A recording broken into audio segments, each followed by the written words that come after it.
ಇಲ್ಲ, ಮೈಸೂರಿನ ಬೀದಿ ಬೀದಿಗಳಲ್ಲಿ ಜನ ಏನ್ ಮಾಡ್ತಿದ್ದಾರೆ, ಹೇಗಿದೆ ಮೈಸೂರಿನಲ್ಲಿ ಚಳಿ?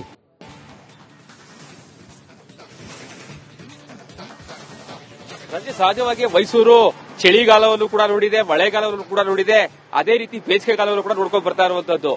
ಇವತ್ತು ಅಂದ್ರೆ ಕಳೆದ ಒಂದು ವಾರಕ್ಕೆ ಹೋಲಿಸಿದ್ರೆ ಇವತ್ತು ಚಳಿ ಸ್ವಲ್ಪ ಕಡಿಮೆ ಆಗಿರುವಂತದ್ದು. ಅಂದ್ರೆ ಕಳೆದ ವಾರ ಎಲ್ಲವೂ ಕೂಡ ಸುಮಾರು 16 ಡಿಗ್ರಿ 14 ಡಿಗ್ರಿ ಅಷ್ಟರ ಮಟ್ಟಿಗೆ ಕನಿಷ್ಠ ತಾಪಮಾನ ದಾಖಲಾಗಿತ್ತು.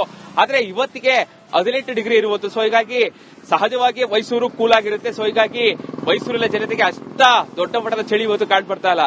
ತುಷಾರ ಗಮನಿಸ್ತಾ ಇರಬಹುದು, ಈಗಾಗಲೇ ಬೆಳಿಗ್ಗೆಯಿಂದಲೇ ಕೂಡ ಎಲ್ಲರೂ ಕೂಡ ಸಹಜವಾಗಿ ಕಚೇರಿಗೆ ಹೋಗುತ್ತಿರಬಹುದು, ಜೊತೆಗೆ ಈಗಾಗಲೇ ವಾಕಿಂಗ್ಗೆ ಹೋಗುತ್ತಿರಬಹುದು, ಪ್ರತಿಯೊಬ್ಬರು ಕೂಡ ತಮ್ಮ ಸಹಜ ಕೆಲಸದಲ್ಲಿ ಈಗಾಗಲೇ ನಿರತರಾಗಿರುವಂತದ್ದು. ಸಹಜವಾಗಿ ಬೆಳಿಗ್ಗೆ 5-6 ಗಂಟೆ ಸಮಯದಲ್ಲಿ ಚಳಿ ಇರುತ್ತೆ. ಆ ಸಂದರ್ಭದಲ್ಲಿ ದೊಡ್ಡ ಮಟ್ಟದ ಚಳಿ ಇರುತ್ತೆ. ಸೊ ಹೀಗಾಗಿ ಜನರು ಒಂದಷ್ಟು ಜರ್ಕಿನ್ಗಳಿರ್ಬೋದು, ಸ್ವೆಟರ್ಗಳಿರ್ಬೋದು, ಈ ರೀತಿ ಹಾಕೊಂಡು ಬೀದಿಗೆ ಇಳಿಯುವಂತಹ ಕೆಲಸವನ್ನ ಮಾಡ್ತಾರೆ. ಆದ್ರೆ ಈಗಾಗಲೇ 8 ಗಂಟೆ ಆಗಿರೋ ಕಾರಣಕ್ಕಾಗಿ ಸಹಜವಾಗಿ ಒಂದಷ್ಟು ಬಿಸಿಲು ಕೂಡ ಬರ್ತಾ ಇದೆ.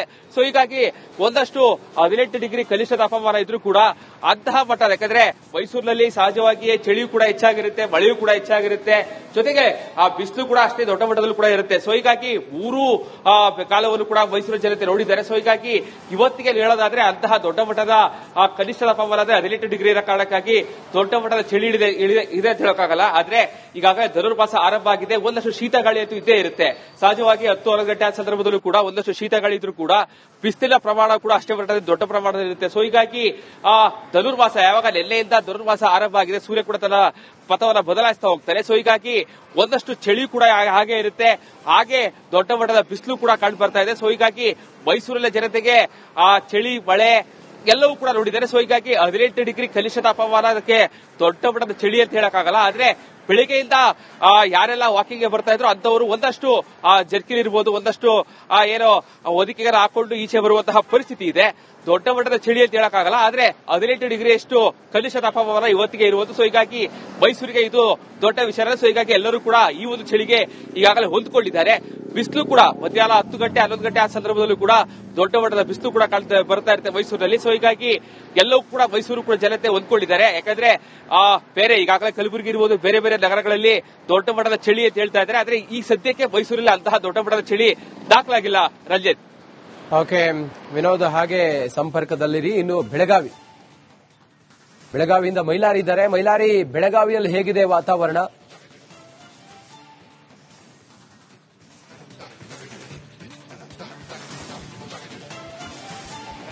ರಂಜಿತ್, ಕಳೆದ 3-4 ದಿನಗಳಿಂದ ಕೂಡ ಮೈ ಕೊರೆಯುವಂತ ಚಳಿಗೆ ಬೆಳಗಾವಿ ಜನ ಕೂಡ ಕಂಗಾಲಾಗಿರುವಂತದ್ದು.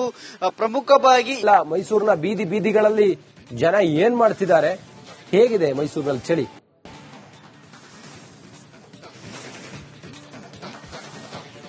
ಸಹಜವಾಗಿ ಮೈಸೂರು ಚಳಿಗಾಲವನ್ನು ಕೂಡ ನೋಡಿದೆ, ಮಳೆಗಾಲವನ್ನು ಕೂಡ ನೋಡಿದೆ, ಅದೇ ರೀತಿ ಬೇಸಿಗೆಗಾಲವನ್ನು ಕೂಡ ನೋಡ್ಕೊಂಡು ಬರ್ತಾ ಇರುವಂತದ್ದು. ಇವತ್ತು ಅಂದ್ರೆ ಕಳೆದ ಒಂದು ವಾರಕ್ಕೆ ಹೋಲಿಸಿದ್ರೆ ಇವತ್ತು ಚಳಿ ಸ್ವಲ್ಪ ಕಡಿಮೆ ಆಗಿರುವಂತದ್ದು. ಅಂದ್ರೆ ಕಳೆದ ವಾರ ಎಲ್ಲವೂ ಕೂಡ ಸುಮಾರು 16 ಡಿಗ್ರಿ 14 ಡಿಗ್ರಿ ಅಷ್ಟರ ಮಟ್ಟಿಗೆ ಕನಿಷ್ಠ ತಾಪಮಾನ ದಾಖಲಾಗಿತ್ತು. ಆದ್ರೆ ಇವತ್ತಿಗೆ 18 ಡಿಗ್ರಿ ಇರುವಂತದ್ದು. ಸೊ ಹೀಗಾಗಿ ಸಹಜವಾಗಿ ಮೈಸೂರು ಕೂಲ್ ಆಗಿರುತ್ತೆ. ಸೊ ಹೀಗಾಗಿ ಮೈಸೂರಿನ ಜನತೆಗೆ ಅಷ್ಟ ದೊಡ್ಡ ಮಟ್ಟದ ಚಳಿ ಇವತ್ತು ಕಾಣ್ ಬರ್ತಾ ಇಲ್ಲ. ತುಷಾರ ಗಮನಿಸ್ತಾ ಇರಬಹುದು, ಈಗಾಗಲೇ ಬೆಳಿಗ್ಗೆಯಿಂದಲೇ ಕೂಡ ಎಲ್ಲರೂ ಕೂಡ ಸಹಜವಾಗಿ ಕಚೇರಿಗೆ ಹೋಗುತ್ತಿರಬಹುದು, ಜೊತೆಗೆ ಈಗಾಗಲೇ ವಾಕಿಂಗ್ಗೆ ಹೋಗುತ್ತಿರಬಹುದು, ಪ್ರತಿಯೊಬ್ಬರು ಕೂಡ ತಮ್ಮ ಸಹಜ ಕೆಲಸದಲ್ಲಿ ಈಗಾಗಲೇ ನಿರತರಾಗಿರುವಂತದ್ದು. ಸಹಜವಾಗಿ ಬೆಳಿಗ್ಗೆ 5-6 ಗಂಟೆ ಸಮಯದಲ್ಲಿ ಚಳಿ ಇರುತ್ತೆ. ಆ ಸಂದರ್ಭದಲ್ಲಿ ದೊಡ್ಡ ಮಟ್ಟದ ಚಳಿ ಇರುತ್ತೆ. ಸೊ ಹೀಗಾಗಿ ಜನರು ಒಂದಷ್ಟು ಜರ್ಕಿನ್ಗಳಿರ್ಬೋದು, ಸ್ವೆಟರ್ಗಳಿರ್ಬೋದು, ಈ ರೀತಿ ಹಾಕೊಂಡು ಬೀದಿಗೆ ಇಳಿಯುವಂತಹ ಕೆಲಸವನ್ನ ಮಾಡ್ತಾರೆ. ಆದ್ರೆ ಈಗಾಗಲೇ 8 ಗಂಟೆ ಆಗಿರೋ ಕಾರಣಕ್ಕಾಗಿ ಸಹಜವಾಗಿ ಒಂದಷ್ಟು ಬಿಸಿಲು ಕೂಡ ಬರ್ತಾ ಇದೆ. ಸೊ ಹೀಗಾಗಿ ಒಂದಷ್ಟು 18 ಡಿಗ್ರಿ ಕನಿಷ್ಠ ತಾಪಮಾನ ಇದ್ರೂ ಕೂಡ ಅಂತಹ ಮಟ್ಟ, ಯಾಕಂದ್ರೆ ಮೈಸೂರಿನಲ್ಲಿ ಸಹಜವಾಗಿ ಚಳಿಯೂ ಕೂಡ ಹೆಚ್ಚಾಗಿರುತ್ತೆ, ಮಳೆಯೂ ಕೂಡ ಹೆಚ್ಚಾಗಿರುತ್ತೆ, ಜೊತೆಗೆ ಬಿಸಿಲು ಕೂಡ ಅಷ್ಟೇ ದೊಡ್ಡ ಮಟ್ಟದಲ್ಲಿ ಕೂಡ ಇರುತ್ತೆ. ಸೊ ಹೀಗಾಗಿ ಮೂರು ಕಾಲವನ್ನು ಕೂಡ ಮೈಸೂರು ಜನತೆ ನೋಡಿದ್ದಾರೆ. ಸೊ ಹೀಗಾಗಿ ಇವತ್ತಿಗೆ ಹೇಳೋದಾದ್ರೆ ಅಂತಹ ದೊಡ್ಡ ಮಟ್ಟದ ಕನಿಷ್ಠ ತಾಪಮಾನ 18 ಡಿಗ್ರಿ ಇರೋ ಕಾರಣಕ್ಕಾಗಿ ದೊಡ್ಡ ಮಟ್ಟದ ಚಳಿ ಇದೆ ಅಂತ ಹೇಳೋಕ್ಕಾಗಲ್ಲ. ಆದ್ರೆ ಈಗಾಗಲೇ ಧನುರ್ಮಾಸ ಆರಂಭ ಆಗಿದೆ. ಒಂದಷ್ಟು ಶೀತ ಗಾಳಿ ಅಂತೂ ಇದ್ದೇ ಇರುತ್ತೆ. ಸಹಜವಾಗಿ 10-11 ಗಂಟೆ ಆ ಸಂದರ್ಭದಲ್ಲೂ ಕೂಡ ಒಂದಷ್ಟು ಶೀತ ಗಾಳಿ ಇದ್ರೂ ಕೂಡ ಬಿಸಿಲಿನ ಪ್ರಮಾಣ ಕೂಡ ಅಷ್ಟೇ ಮಟ್ಟದಲ್ಲಿ ದೊಡ್ಡ ಪ್ರಮಾಣದಲ್ಲಿ ಇರುತ್ತೆ. ಸೊ ಹೀಗಾಗಿ ಧನುರ್ಮಾಸ ಯಾವಾಗ ನಿನ್ನೆಯಿಂದ ಧನುರ್ಮಾಸ ಆರಂಭ ಆಗಿದೆ, ಸೂರ್ಯ ಕೂಡ ತನ್ನ ಪಥವನ್ನು ಬದಲಾಯಿಸ್ತಾ ಹೋಗ್ತಾರೆ. ಸೊ ಹೀಗಾಗಿ ಒಂದಷ್ಟು ಚಳಿ ಕೂಡ ಹಾಗೆ ಇರುತ್ತೆ, ಹಾಗೆ ದೊಡ್ಡ ಮಟ್ಟದ ಬಿಸಿಲು ಕೂಡ ಕಂಡು ಬರ್ತಾ ಇದೆ. ಸೊ ಹೀಗಾಗಿ ಮೈಸೂರಿನ ಜನತೆಗೆ ಚಳಿ ಮಳೆ ಎಲ್ಲವೂ ಕೂಡ ನೋಡಿದ್ದಾರೆ. ಸೊ ಹೀಗಾಗಿ 18 ಡಿಗ್ರಿ ಕನಿಷ್ಠ ತಾಪಮಾನ ಅದಕ್ಕೆ ದೊಡ್ಡ ಮಟ್ಟದ ಚಳಿ ಅಂತ ಹೇಳಕ್ಕಾಗಲ್ಲ. ಆದ್ರೆ ಬೆಳಿಗ್ಗೆಯಿಂದ ಯಾರೆಲ್ಲ ವಾಕಿಂಗ್ ಬರ್ತಾ ಇದ್ರು ಅಂತವರು ಒಂದಷ್ಟು ಜರ್ಕಿನ್ ಇರ್ಬೋದು, ಒಂದಷ್ಟು ಏನೋ ಹೊದಿಕೆಗಾರ ಹಾಕೊಂಡು ಈಚೆ ಬರುವಂತಹ ಪರಿಸ್ಥಿತಿ ಇದೆ. ದೊಡ್ಡ ಮಟ್ಟದ ಚಳಿ ಅಂತ ಹೇಳಕ್ಕಾಗಲ್ಲ. ಆದ್ರೆ 18 ಡಿಗ್ರಿಯಷ್ಟು ಕನಿಷ್ಠ ತಾಪಮಾನ ಇವತ್ತಿಗೆ ಇರುವುದು. ಸೊ ಹೀಗಾಗಿ ಮೈಸೂರಿಗೆ ಇದು ದೊಡ್ಡ ವಿಚಾರ. ಸೊ ಹೀಗಾಗಿ ಎಲ್ಲರೂ ಕೂಡ ಈ ಒಂದು ಚಳಿಗೆ ಈಗಾಗಲೇ ಹೊಂದ್ಕೊಂಡಿದ್ದಾರೆ. ಬಿಸಿಲು ಕೂಡ ಮಧ್ಯಾಹ್ನ 10 ಗಂಟೆ 11 ಗಂಟೆ ಆ ಸಂದರ್ಭದಲ್ಲೂ ಕೂಡ ದೊಡ್ಡ ಮಟ್ಟದ ಬಿಸಿಲು ಕೂಡ ಬರ್ತಾ ಇರುತ್ತೆ ಮೈಸೂರಿನಲ್ಲಿ. ಸೊ ಹೀಗಾಗಿ ಎಲ್ಲವೂ ಕೂಡ ಮೈಸೂರು ಕೂಡ ಜನತೆ ಹೊಂದ್ಕೊಂಡಿದ್ದಾರೆ. ಯಾಕಂದ್ರೆ ಬೇರೆ ಈಗಾಗಲೇ ಕಲಬುರಗಿ ಇರ್ಬೋದು, ಬೇರೆ ಬೇರೆ ನಗರಗಳಲ್ಲಿ ದೊಡ್ಡ ಮಟ್ಟದ ಚಳಿ ಅಂತ ಹೇಳ್ತಾ ಇದ್ದಾರೆ. ಆದ್ರೆ ಈ ಸದ್ಯಕ್ಕೆ ಮೈಸೂರಲ್ಲಿ ಅಂತಹ ದೊಡ್ಡ ಮಟ್ಟದ ಚಳಿ ದಾಖಲಾಗಿಲ್ಲ. ರಂಜಿತ್. ಓಕೆ ವಿನೋದ್, ಹಾಗೆ ಸಂಪರ್ಕದಲ್ಲಿರಿ. ಇನ್ನು ಬೆಳಗಾವಿಯಿಂದ ಮೈಲಾರಿ ಇದ್ದಾರೆ. ಮೈಲಾರಿ, ಬೆಳಗಾವಿಯಲ್ಲಿ ಹೇಗಿದೆ ವಾತಾವರಣ?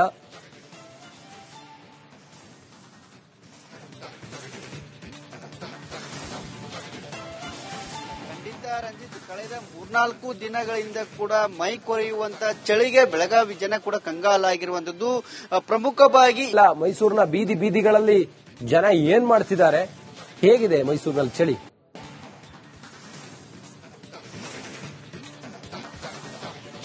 ಸಹಜವಾಗಿ ಮೈಸೂರು ಚಳಿಗಾಲವನ್ನು ಕೂಡ ನೋಡಿದೆ, ಮಳೆಗಾಲವನ್ನು ಕೂಡ ನೋಡಿದೆ, ಅದೇ ರೀತಿ ಬೇಸಿಗೆಗಾಲವನ್ನು ಕೂಡ ನೋಡ್ಕೊಂಡು ಬರ್ತಾ ಇರುವಂತದ್ದು. ಇವತ್ತು ಅಂದ್ರೆ ಕಳೆದ ಒಂದು ವಾರಕ್ಕೆ ಹೋಲಿಸಿದ್ರೆ ಇವತ್ತು ಚಳಿ ಸ್ವಲ್ಪ ಕಡಿಮೆ ಆಗಿರುವಂತದ್ದು. ಅಂದ್ರೆ ಕಳೆದ ವಾರ ಎಲ್ಲವೂ ಕೂಡ ಸುಮಾರು 16 ಡಿಗ್ರಿ 14 ಡಿಗ್ರಿ ಅಷ್ಟರ ಮಟ್ಟಿಗೆ ಕನಿಷ್ಠ ತಾಪಮಾನ ದಾಖಲಾಗಿತ್ತು.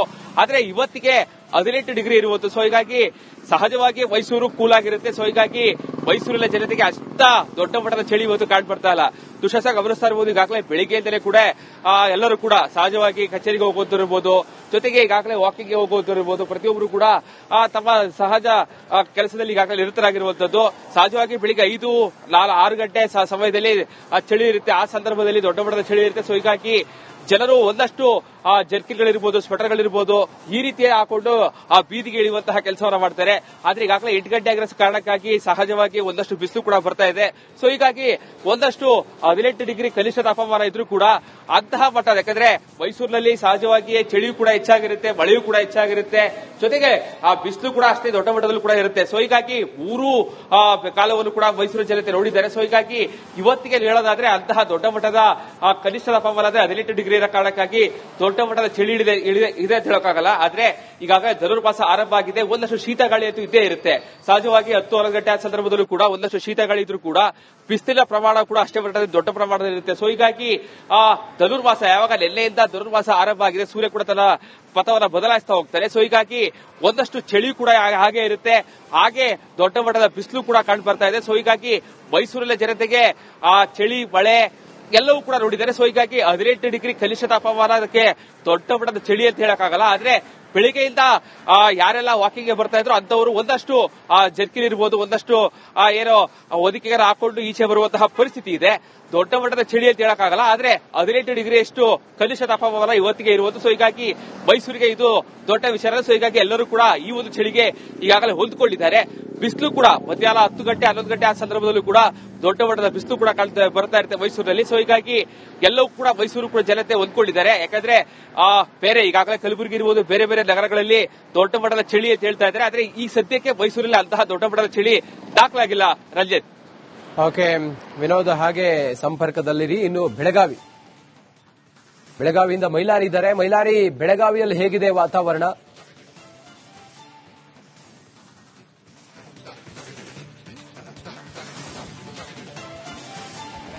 ರಂಜಿತ್, ಕಳೆದ 3-4 ದಿನಗಳಿಂದ ಕೂಡ ಮೈ ಕೊರೆಯುವಂತ ಚಳಿಗೆ ಬೆಳಗಾವಿ ಜನ ಕೂಡ ಕಂಗಾಲಾಗಿರುವಂತದ್ದು.